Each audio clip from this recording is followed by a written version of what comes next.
Hello friends, আজকে দেখো chicken কষা করব। তো সব কিছু কেটে রেখেছি। তো কড়াইটা চাপিয়ে দিয়েছি। এবার তো তেল দিয়ে নিলাম, গরম হয়ে গেছে কড়াইটা।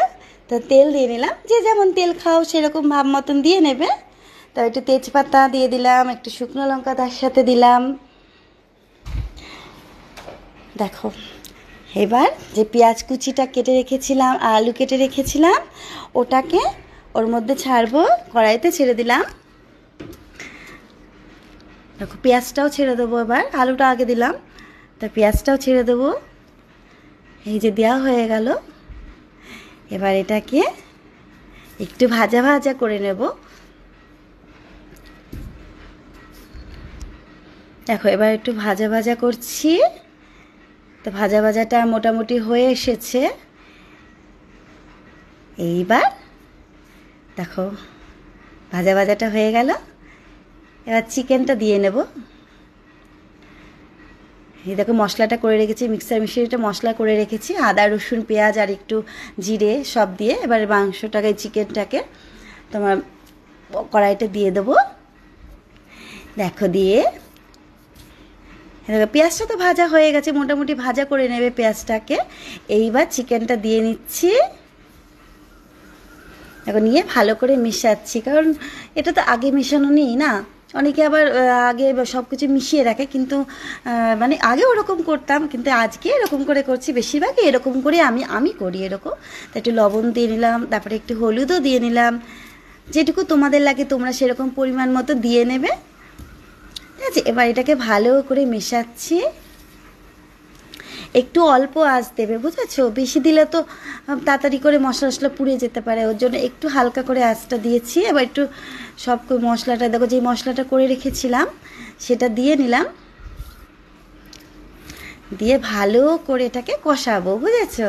আগে ভালো করে সব মিক্সিং করছি, সব মিশিয়ে দেখো ভালো করে মিশিয়ে নিলাম। এবার একটু ঢেকে দিলাম, কেন বলো তো? ঢেকে দিলে একটু ভালো হয়। তো একটু পরপর দেখে নেবো, আবার একটু ঢেকে দিলাম, তাহলে একটু সফট হবে, বুঝেছো? আবার এই যে খুলে দিয়ে আবার একটু নাড়াচাড়া করছি।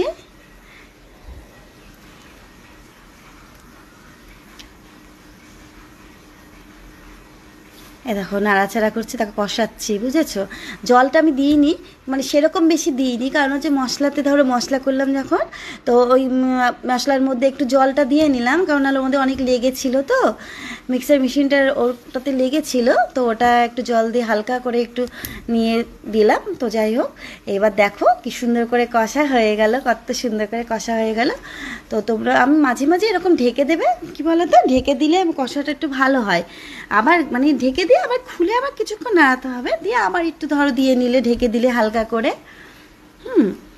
দেখো কষাচ্ছি, দেখছো কেমন লাগছে রান্নাটা? তো আমাকে কিন্তু অবশ্যই কমেন্টস করে জানাবে যে রান্নাটা কেমন লাগলো তোমাদের, ওকে? তো এইভাবে করে খেয়ে তোমরা কীরকম করে করো তো জানি না, তো এইভাবে করে দেখো, খুবই টেস্টি লাগে আমাদের। তো দেখো, যদি তোমরা ঝোল ঝোল করো তাহলে একটু বেশি জল দিয়ে নেবে, আর যদি ঝোল না করো কষা কষা খাও তো এইভাবে কষা কষা করে খাবে। তারপরে বলবে কিন্তু কেমন হয়েছে আমার এই চিকেন কষা রান্নাটা, ওকে? তো সবাই কিন্তু বলবে কেমন হয়েছে কমেন্টস করে, ওকে? তো দেখো কেমন লাগছে রান্নাটা। তো সবাই ভালো থেকো, সুস্থ থেকো, আর আমার রান্নাটা কেমন হয়েছে কিন্তু কমেন্টস করে জানাবে। টাটা।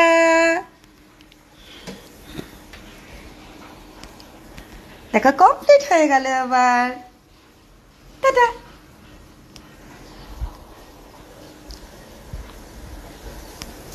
বাবা হয়ে গেলে কি করতে হবে? সেভ করবো না কি ডান করবো? ডান